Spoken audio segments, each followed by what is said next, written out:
கல்கி திரை விமர்சனம். பிரபாஸ், கமல்ஹாசன், அமிதாப் பச்சன், தீபிகா படுகோன், நிஷா பட்டானி, ஷோபனா மற்றும் பலர் நடிப்புல நாக் அஸ்வின் இயக்கத்துல சந்தோஷ் நாராயணன் இசையில வெளிவந்திருக்கும் படம் தான் கல்கி. படம் எப்படி இருக்கு வாங்க பார்க்கலாம்.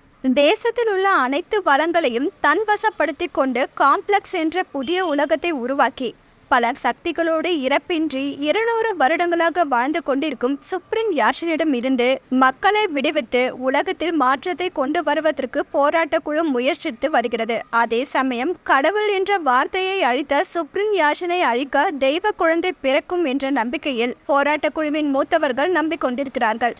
அப்படி ஒரு குழந்தை பிறந்ததா? சுப்ரீம் யாஷின் யார்? ஹீரோ பிரபாஸுக்கு படத்தில் என்ன வேலை என்பதை அதிநவீன அறிவியல் உலகத்தோடு ஆன்மீக சக்தியும் சேர்த்து சொல்வதுதான் கல்கி 2898 கிபி.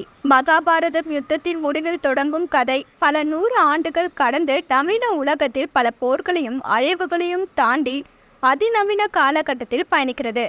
மகாபாரதம் கதை தெரிந்தவர்களுக்கு மட்டுமே இந்த படத்தின் கதை ஓரளவு புரியும் என்பதால் மகாபாரதம் கதையை படித்துவிட்டு படம் பார்ப்பது நல்லது. படத்தின் ஹீரோ அந்தஸ்தில் பிரபாஸ் நடித்திருந்தாலும் அவர் ஒரு சாதாரண கதாபாத்திரமாகவே வலம் வருகிறார். அதிலும் அவரது அறிமுக காட்சியும் அதை ஒட்டி வரும் சண்டை காட்சியும் ரசிகர்களின் பொறுமையை ரொம்பவே சோதிக்கிறது.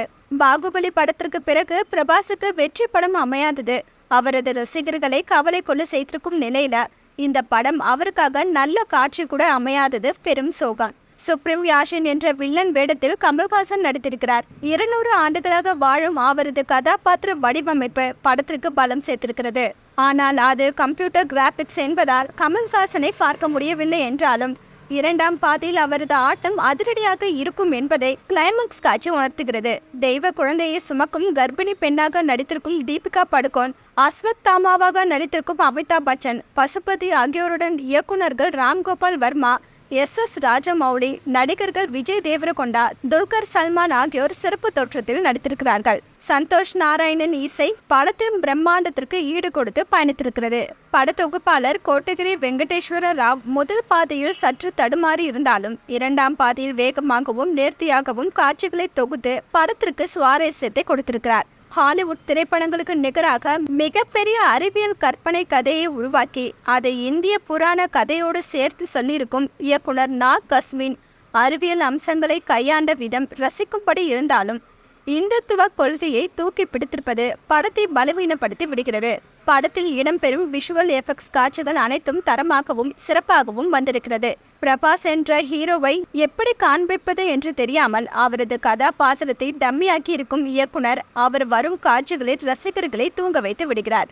அறிவியல் அதிசயங்களோடு தொடங்கும் முதல் பாதி படம் சற்று தடுமாற்றத்துடன் நகர்ந்தாலும் இரண்டாம் பாதியில் இடம்பெறும் ஆக்ஷன் காட்சிகள் படத்தை ரசிக்க வைக்கிறது.